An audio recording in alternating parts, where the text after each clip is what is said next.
माय माऊली नमस्कार. विविध ग्रंथातील एक महान ग्रंथ श्रीमद भागवत कथासार अभिवाचन करत आहे. प्रथम स्कंद भाग 3 व्यासांची व्यथा. प्रथम श्री वेद व्यासांना नमस्कार करून प्रारंभ करते.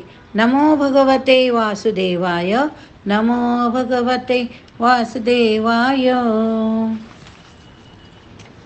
व्यासांची व्यथा. नैमिषारण्य हा नैमिष शब्द अर्थपूर्ण. नैमिष म्हणजे डोळ्यांच्या पापण्या मिटण्याची क्रिया किंवा तेवढा काळ. नैमिष म्हणजे डोळे मिटण्याच्या काळापुरते ज्याचे अस्तित्व असते ते, म्हणजेच क्षणभरच भासणारे हे जगरूपी अरण्य. पण ते असो, प्राचीन काळी ऋषींच्यासाठी उपयुक्त अशी खास अरण्य होती. बद्रिका वन, नैमिष अरण्य हे शब्द पुराणात वारंवार तुम्ही ऐकले असतील.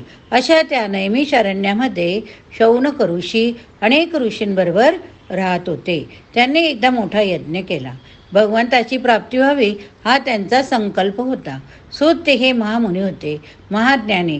त्यावेळी शौनकांनी सुतांना विचारले, सूत, तुम्ही सर्वज्ञ आहात. जीवांचे परमकल्याण कोणत्या साधनाने होईल? श्रीकृष्णाने पृथ्वीवर अवतार घेतला, तो कशासाठी? ते गेल्यावर धर्माचा आधार कोणता? भगवंताचे अवतार किती झाले, कोणते झाले?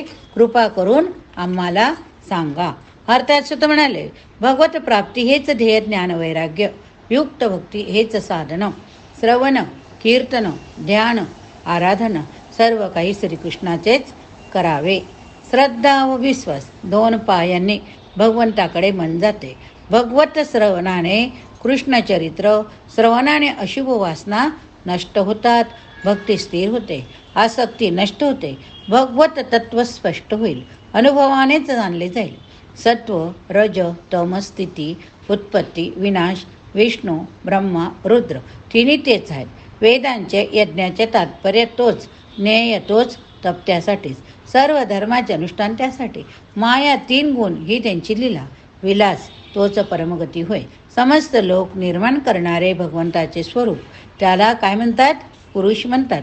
पंचमहातत्वे, पंचमहाभूते, 10 इंद्रिय, मन, विषय मिळून 16 कला यात आहे.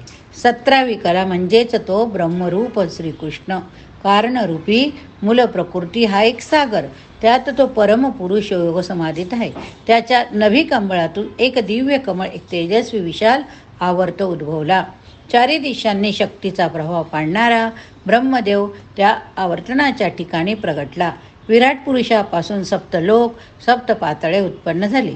आता अवतार ऐका. सुत सांगू लागले, सृष्टीच्या निर्मितीच्या लाटा त्या लाटांवर उठत असतात. त्या लाटांना सर्ग म्हणतात. काय म्हणतात? सर्ग. कशाला? सृष्टीच्या निर्मितीच्या लाटा. सृष्टीने ज्या निर्मित केलेल्या लाटा आहेत त्या सागरावर म्हणजे समुद्रावर उठत असतात. त्या लाटांनाच काय म्हणतात? सर्ग म्हणतात.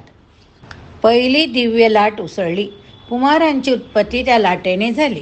नारायणाच्या त्या उर्मीचे स्वरूप मनोमय होते. सनक, सनंदन, सनातन, सनत मनाच्या संकल्पाने ते दिव्य वटू देहधारी महात्मे निर्माण झाले. भगवत प्राप्तीच्या मार्गावरील तेच अधिपती होय, योगी जनांचे परमगुरु. त्या लाटेला काय म्हणतात? कौमार सर्ग. हे कुमार भगवंताचेच अवतार. अशा लाटा येत राहिल्या. वराह अवतार हा त्यानंतरचा. नारद म्हणजे भगवंताचे रूप. नर व नारायण हे एकात्म असे दोघी ऋषी. त्यानंतर भगवत अवतार झाले. कपिल हा त्याचाच अवतार. दत्तात्रेय हेही भगवंताचेच अवतार होय. रुची प्रजापतीचा पुत्र. यज्ञ म्हणून त्यांनीच अवतार घेतला. ऋषभदेव, पृथु, मत्स्य हे त्यांचेच पुढले अवतार. मत्स्य अवतार हा पहिला नव्हे, तो 10वा अवतार. 10वा अवतार कोणता? मत्स्य अवतार. तेथून पुढे आणखी अवतार झाले.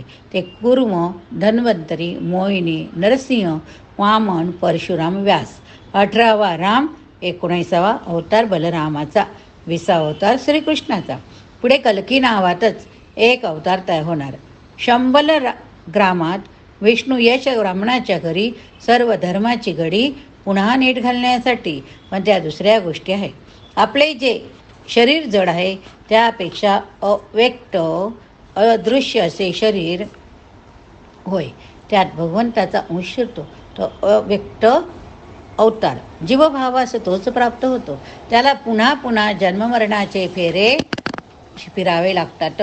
मायेमुळे कर्म घडते, कर्मामुळे जन्म, जन्माने कर्म ही साखळी चालूच राहते. पण परमेश्वराची कृपा झाल्यावर जीव परमेश्वर रूप होतो. भगवंताच्या सनातन रूपात जन्म मरण नाही. तो सृष्टीची उत्पत्ती करतो, लयही करतो. ती त्याची लीला आहे, क्रीडा. तो सृष्टीत असूनही सृष्टीच्या पलीकडचा. सूत सांगत होते, शौनकांनी त्यांना विचारले, परीक्षित राजा शुकदेव यांची भेट कशी झाली? त्यांनी त्या राजाला भागवत कथा का सांगितली? परीक्षिताचा जन्म कसा झाला? याने काय कार्य केले? सगळे नीट सांगा आम्हाला. सुताने त्यांना सांगितले. ऋषीजन द्वापर युगात व्यास जन्मले. त्यांनी सर्व वेद एकत्र केले. त्यांचे पुन्हा 4 विभाग केले. वेदांचे किती भाग केले? 4. लोकहितासाठी त्यांनी अनेक पुराणं, महाभारत हे ग्रंथ रचले. आपण 18 पुराणांचा अभ्यास केलाच आहे. श्रवण पण केले असाल तुम्ही. पण एवढी लक्षावधी श्लोकरचना करूनही त्यांच्या मनाचे समाधान झाले नाही. आनंद समाधी लागली नाही. काव्याचा आनंद हा ब्रह्मानंदच दुसरा.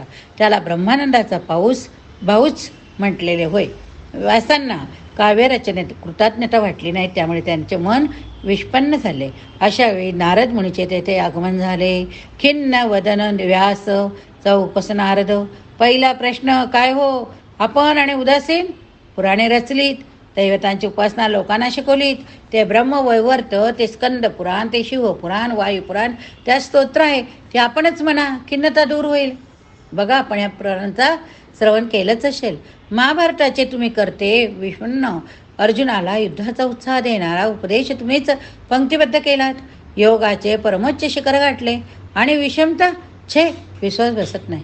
व्यास त्या विषमतेतही मधुरहास्य करून आपल्या मधुरवाणीने म्हणाले, नारदा, बरोबर ओळखलं रे, पण उपाय काय तो सांग ना. योग बलाने तुलाही माझी अवस्था समजत आहे. माझ्यात कोणती तरी उणीव राहिली, मनाची पूर्ण शांती नाही.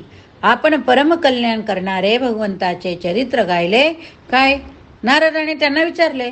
श्रीकृष्ण चरित्राचे संपूर्ण वर्णन, विश्वरक्षक हरीच्या भजनाच्या कथांचे वर्णन करूनच योगाला भक्तीची जोड मिळते. त्यानेच आपल्याला मनशांती मिळेल. त्यांनी पुढे सांगितले.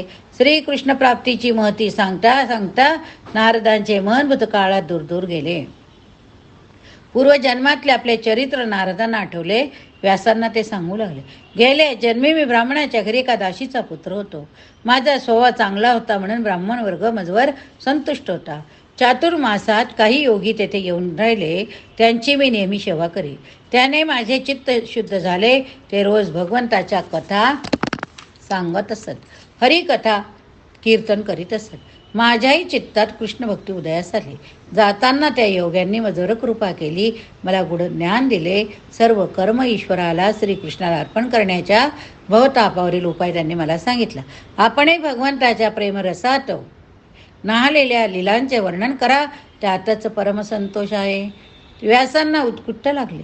त्यांनी विचारले, ते योगी निघून गेल्यावर तू काय केलं? त्यावेळी नारद स्मरणपूर्वक सांगत राहिले. माझ्या आईची मजवर माया होती, ती मला सोडवेना.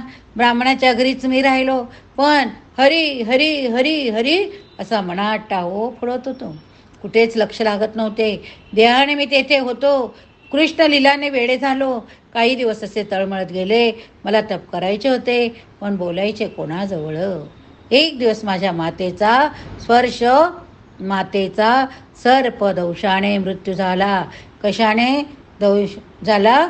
सर्पदंशाने. कोणाच्या मातेचा? नारदाच्या मातेचा. माझ्यावरील मायेची सावली लुप्त झाली. मी एकटा उरलो, माझे असे कोणी उरलेच नाही. आणि हीच संधी होती. ब्राह्मणाच्या घरातून मी बाहेर पडलो, अरण्याचा मार्ग धरला. स्नानाधिकाची सोय नदी तेथे करीत होतो. वृक्षवेली सोबतीला होत्या, पशुपक्षी सोयरे होते. फळे मुळे खायला लागलो. मनात परमात्मा व्यापून राहिला होता. अश्रूंचा गंगा यमुना प्रवाह वाहत होता. म्हणजेच काय, अश्रू डोळ्यातून येत होते. वटवृक्षाच्या बुंद्याशी मी आसन घातले. हृदयाच्या आकाशात देदीप्यमान भगवत स्वरूप प्रकाशू लागले. माझे रोमरोम पुलकित झाले. जणू प्रेमाच्या धबधब्याखाली मी आयुष्य आहे.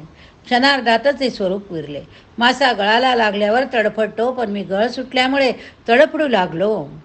एका महान सर्प दर्शनापासून मी वंचित झालो. विरह वेदना मला सहन होईना. तोच नितांत मधुर वाणीने भगवंताचे स्वयेच सांगितले. बालका, या जन्मात तू माझे पुन्हा दर्शन घेऊ शकणार नाही. ज्याच्या वासना पूर्ण नष्ट झालेल्या नाही त्यांना माझे दर्शन दुर्लभ होय. निष्पाप मुला, माझ्याविषयी तुझी भक्ती दृढ करण्यासाठी तुला हे किंचित दर्शन झाले. यामुळे इतर वासना नष्ट होतील, मद्रूप होण्याची तळमळच राहील. आता तू जड देह टाकून माझ्या पार्श्वत होशील. सृष्टीचा प्रलय झाला तरी तुला या गोष्टीची आठवण राहिलं. दिव्य वाणी मुक झाली, मी तप करीतच हो राहिलो. कालांतराने माझा देह नष्ट झाला, सृष्टीचा प्रलय झाला, पुन्हा सृष्टीची लाट आकार घेऊ लवटली. मरीची आदी ऋषींच्या समवेत माझा जन्म झाला. तेव्हापासून त्रैलोक्यात माझे परिभ्रमण चालू आहे. नारायण नाम संकीर्तन हीच माझी निष्ठा झाली. तेच भवमुक्तीचे साधन.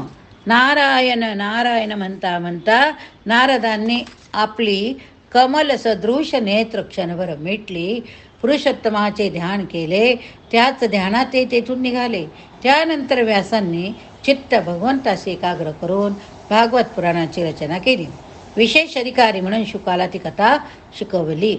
विरक्तालाही वेळ लागणारी भगवंताची लीला विरागी शुकही कृष्णचरणी अनुरागी झाले. शौनकांना सुतही उत्तर देत होते. ते पुढे म्हणाले, शुकांनी ती कथा परीक्षिताला सांगितली.